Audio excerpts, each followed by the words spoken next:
Okay, continue. Hello. Hello. Hello.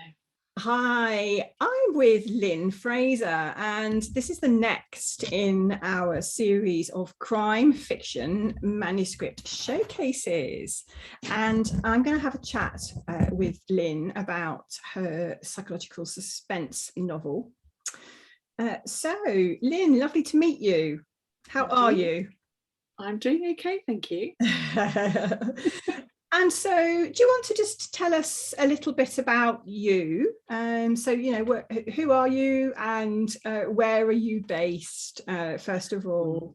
The big questions, who am I? Well, the simple answer is I am Lynn Fraser and I live in Cambridge, and I live with my partner and my son and my cat. And I've been writing in one form or another for many, many years. Mainly my job for a long time was corporate writing, so corporate writing and editing. And then a few years ago, I decided I would take writing more seriously and did an MA, which made me do that, and then started writing novels, which is what I'm doing now. Fantastic. And so just before we get stuck into looking at and talking about your book, do you want to just say where you're at, or more importantly, really, you know, what is it that you're looking for? So are you looking for an agent or a publisher or both at the moment? I'm looking for an agent and then hopefully looking for a publisher. I've just completed an edit of a manuscript for a novel. It's finished, it's 77,000 words long. I've sent it out to a handful of agents, and I've had 2 requests for full manuscripts, so they're currently sitting out there in the world. So I'm really, really hoping that I can secure an agent for this book who will help me make it better and then get a publisher. Fantastic. So just thinking about sort of your influences then, could you just tell me a little bit about the crime fiction writers that you like, and you know, what books have you read recently that have made you just think, oh gosh, I really wish I'd written that? I read across genres, but in crime fiction, my sort of go-to favourites are always Ian Rankin and Ellie Griffiths. I read all their books that come out. I also love Tana French, and that's, I think, one of the ones that I just think I wish I could do that. So I read The Searcher recently and I just thought it was brilliant. I mean, I knew I needed to read it because it had that kind of John Wayne, The Searchers thing going on, which I loved, but I loved it. I thought it was brilliant. And then in terms of my own book, possibly I read recently Liz Nugent's Our Little Cruelties, and that's sort of got a similar kind of feel to mine in terms of sort of messy families and the sort of slow reveal of what's actually going on and who did what. So those are kind of some examples. Fantastic. I love Liz's writing, and Tana French is one of my all-time favourite female crime fiction authors. It's just her turn. I loved the Dublin murder. Yeah. So there's sort of the Dublin murder stories, and then when she started writing these standalones, I love those as well. So let's just talk a little bit then about your project. So do you want to just tell us sort of, you know, what you've written and say what's the title and what's the subgenre?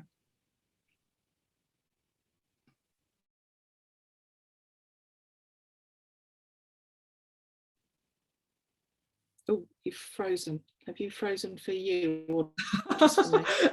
You've frozen for me, so I think one of us has frozen. I'm not sure. Sorry, you froze from your eyes. There you are. No, I'm back again. Yeah. Can you see me? Can you hear me? Yes. Yes, I can see you and hear you. This is the glory of distance stuff, but let's hope it holds together. Yeah. So the novel is recording stuff live. So yeah, just tell us a little bit about your book, if you wouldn't mind. Okay. The novel is called Tell You No Lies, and it's essentially there's a teenage boy who nobody much cares about has been found dead in a children's park, and 3 women, 3 mothers, all know something and are staying silent, and they all have their reasons for staying silent about what they know. And it's about messy families and accidental victims and reading between the lines. Yes. So I can tell you more if you want more. And so what is the approximate length of it at the moment? 77,000 words ish. Right, okay. And presumably depending on, when I go in and go, I don't like that. No, sorry, I lost you there. Presumably it's a standalone, is it? It is a standalone, but I have thought that I'd like to write some more books in the same location, but possibly with a social worker leading it. Oh, I'm going to ask you about the location in a bit. So just thinking then about sort of whose work, or whose novels then you think it might be similar to, in terms of where it might sit on the shelf. As I said, I think the one that I've read recently is the Liz Nugent, the sort of Our Little Cruelties. So the notion that it's not police procedural, it is crime, and I think what I like to write about character, and I very much felt that book was about character and understanding the people and why they did things and what their psychological, motivations were. So I think that's the closest I've seen recently. Okie dokie. And tell us about the setting then, because I love this when you were talking to me about it a little bit earlier. Where's it set? It's set in Cambridge, but it is set in town, not gown. So Cambridge is known as, King's College, students in gowns, punting on the cam, cutting edge research. But that all happens very much in the centre of the city. And then just outside the centre is where the town people live, the people who, serve the tables at the university and who drive the buses and drive the trains. And that's where I've set it. I've set it in a part of Cambridge known as, it's Romsey Town, but it's known as Red Romsey. And it's called Red Romsey for its political leanings, but it's quite sort of handy as a crime writer to have Red Romsey. So there's, for example, there's a place called Parker's Piece, which is a big sort of common just outside the main part of the city. And halfway across Parker's Piece, there is a lamppost, which is known as a reality checkpoint. And essentially that is supposed to be traditionally the point at which you pass from gown into town. So I've placed my story very much on the far reaches of reality checkpoint. Wow. Oh, that sounds fascinating. And so, obviously you've said that you're from Cambridge, or you live in Cambridge currently. So then, presumably that's your connection with your setting. Yes, it's my neck of the woods. I mean, the park that the boy is killed in is the park I used to take my son to, which I suppose is, not this is what crime writers do, isn't it? Is you sort of sit in the park with your child thinking, oh, that would be a good place to find a body. Yeah, exactly. And all those what if questions. What if? Yes. And there's a house with a window that looks over the park, and I remember thinking, oh, I wonder what it would be to watch the world from that window, which is where Emma, one of my main characters, does sit and watch the world from. Fab. And so, you just sort of hinted at bits of that, but what was it then that motivated you to write this particular story? Have you got any sense of that? I suppose Emma, the main character, I did imagine who would the woman be who was sitting from that window, and why would she be watching? And she's a woman who's just had a baby and is struggling with the baby and struggling with her mental health. And she's somebody who's come from sort of high achieving to now being stuck at home with this baby. And I think it was possibly remembering that feeling of, thinking you're going mad at times, and what would that do to you?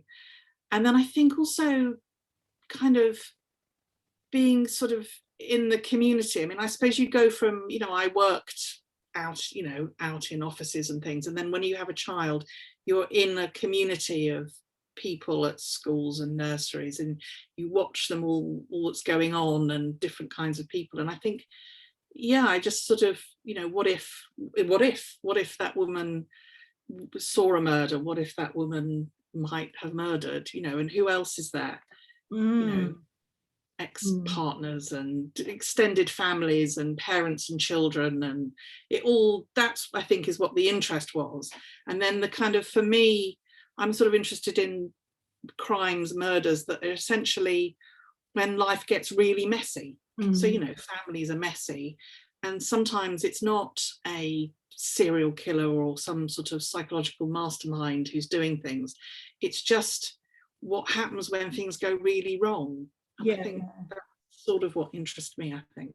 Yeah, I must admit, I find books like that absolutely fascinating, you know, the complexity of it all, and the, you know, the layers of things that contribute, you know, to motivations and stuff.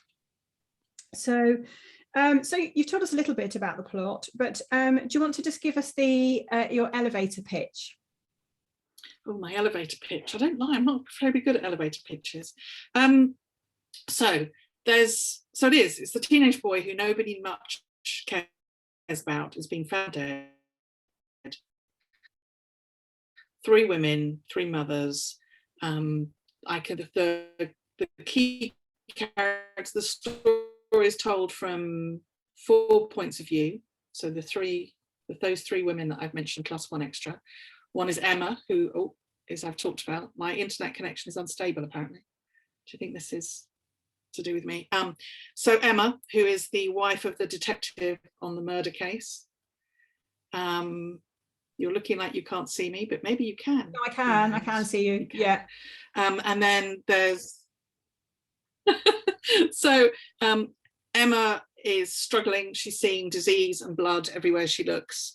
She knows she was in the park when the boy died. She knows she has reasons to kill him, but she doesn't trust her own mind.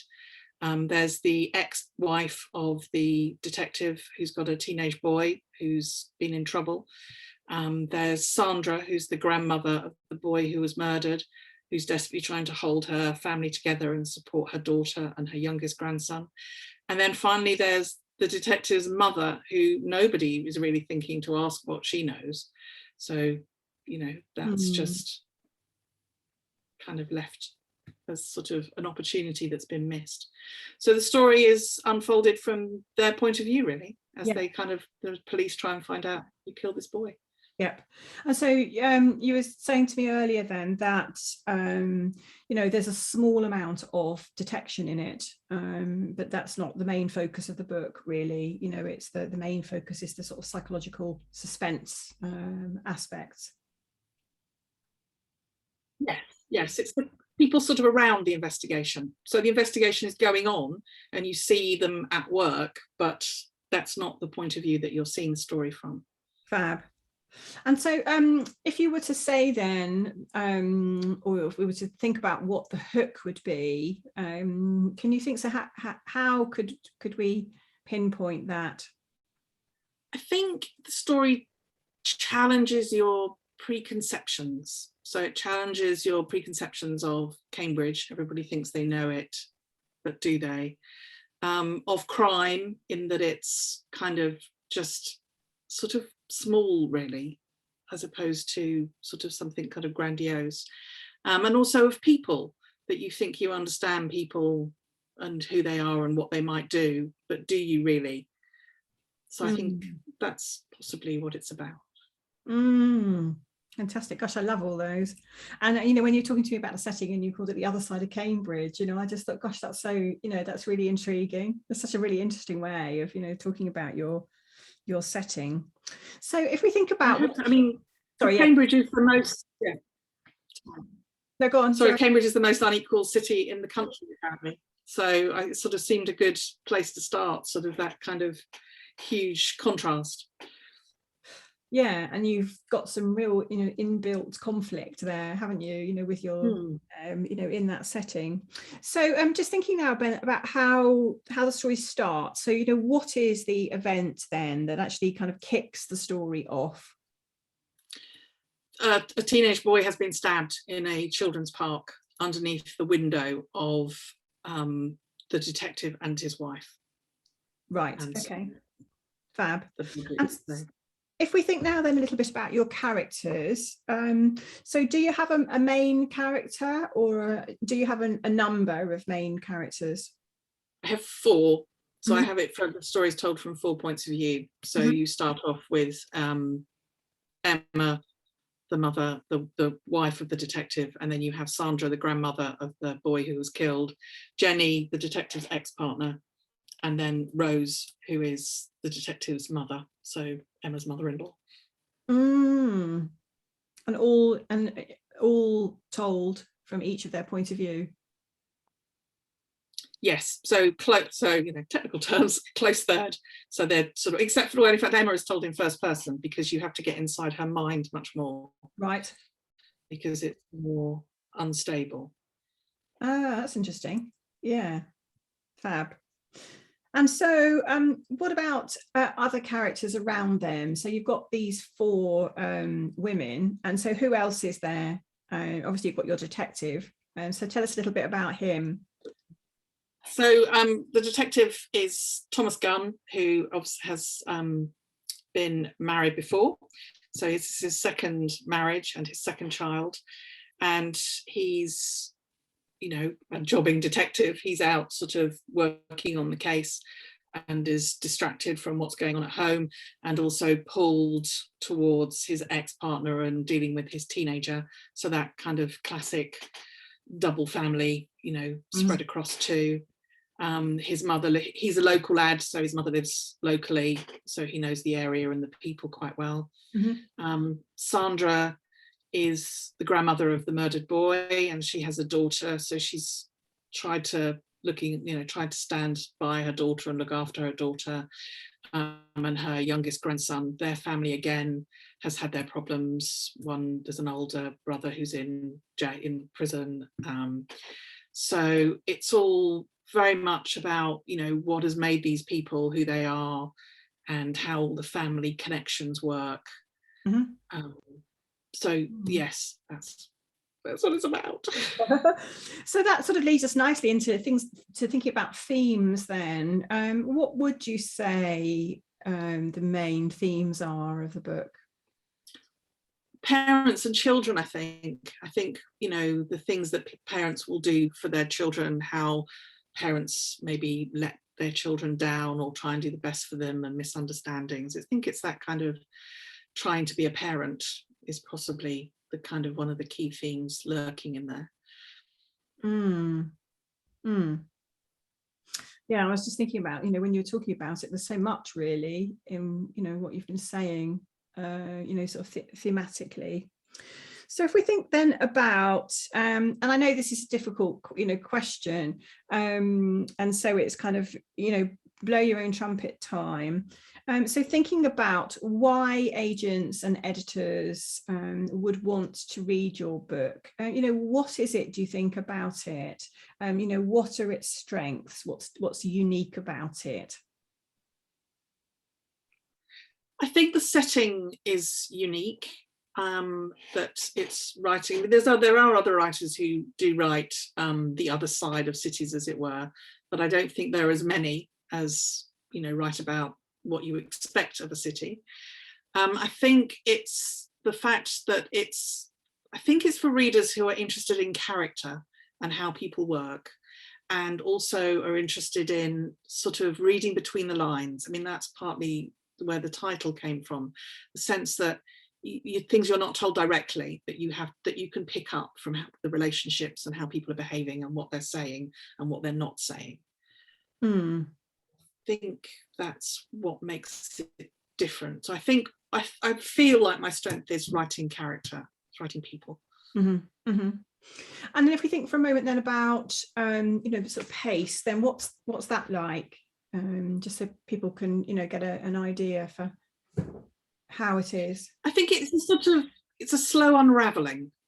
There aren't any James Bond chases down the Cam on motorized punts, although I quite like that idea now. But there are moments of rising tension, of danger and things going wrong, but it is a slow unraveling of what on earth has happened to cause this boy to have been killed, and to uncover who did it. Sounds fascinating. Lots of questions along the way to hopefully keep you engaged. Yeah, and I was thinking, I mean, sort of one of the questions which is quite, generic, and then I was just sort of scanning through in my head and then just wondering whether to skip it or not, thinking about, does it tap into any current concerns? But I don't know what you think. But what sort of, shot through my crazy brain, was that there is quite a lot of stuff at the moment actually around sort of family dynamics. And what do you think about that? I think so. I mean, one of the things that I'm very aware of, in the city is that there's an awful lot of troubled children. There's an awful lot of, strained relationships, kids struggling, getting involved in things that we wouldn't want them to get involved in. I do think that's very much on our radar at the moment. I have a friend who works in a school, and, it's really tough. And I think COVID has kind of put the spotlight on families, because we've all been stuck at home with them and trying, to support each other. I think we've all become very conscious of our family connections and, who needs us and what they need us for and what we might lose if we lose them. And I think that's very much of interest at the moment. People have had to slow down, and kind of that's where they've come back to is home. I've noticed that a lot of novels at the moment out with sort of based around houses and neighbours. And I think it's that we've been put back in our neighbourhoods because we couldn't go out to work.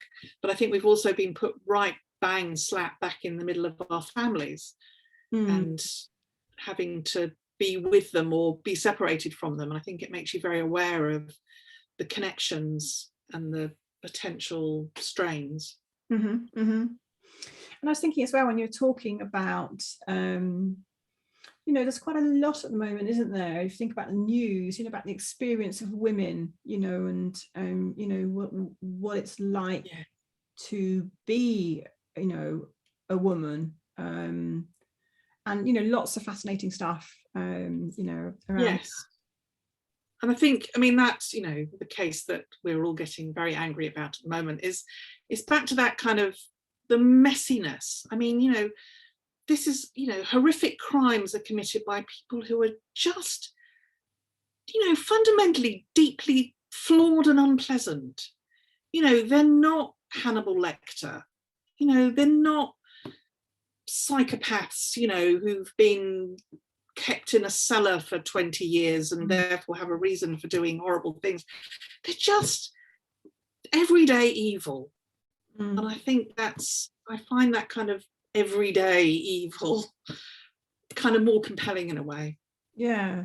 That's fascinating. Gosh, there's lots more I could definitely chat to you about. So you're just bringing it together now then. So your book is, your manuscript is Tell You No Lies, so psychological suspense, so ready to be requested and is being requested in full right now. And so how can people get in contact with you, Lynn, then? So tell us, about sort of, website or however, wherever you'd like to be contacted. The easiest, my email is very easy to remember, lynn@lynnfraser.com. So that one is the easiest. I am on Twitter as Lynn A. Fraser. I'm on Instagram as Lynn Fraser Writer. However, if you go there, you'll mainly find pictures of my cat and my garden, so that might not be as compelling if you're interested in writing. I have had a website, but I have to admit that it has kind of fallen slightly dormant, so that would need a kick if it was to be required. I'm sure that's the case with with lots of us, and also with regards to the cats and the garden. I'm sure you're not going to be the only writer by any stretch on Twitter, who's that you go to have a look. She's a very pretty cat. Yes, and people do look.